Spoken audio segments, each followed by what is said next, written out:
ఇప్పుడు చిన్న నుంచి పెద్ద వరకు అందరూ కూడా ఎంతో ఆతృతగా, ఉత్సాహంగా ఎదురు చూస్తూ ఉంటారు. ధ్యాన మహాయాగాలకి ఎప్పుడెప్పుడు వెళ్దామా? ఎప్పుడెప్పుడు మనం పార్టిసిపేట్ చేద్దామా అనేసి. అయితే పత్రిజీ గారు ఉన్నప్పుడు మహా అద్భుతంగా జరిగింది.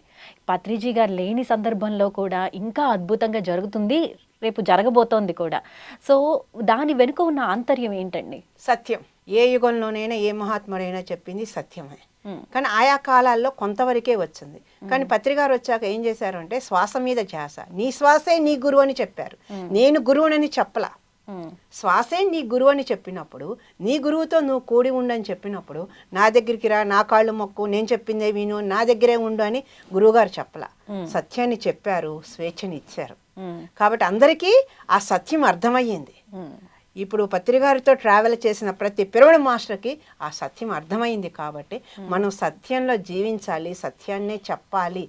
ఈ చెప్పటమే తన ధర్మం అని తెలుసుకున్నారు. కాబట్టి వాళ్ళ ఊరూరా వాడవాడలా ఇంతమంది పిరమిడ్ మాస్టర్లు ధ్యానం కార్యక్రమాలు కానీ, శాకాహార ర్యాలీలు కానీ, పిరమిడ్ నిర్మాణాలు కానీ చేస్తూ సంవత్సరాంతరంలో ఇలాంటి ఒక అద్భుతమైన కార్యక్రమాన్ని నిర్వహిస్తున్నారు.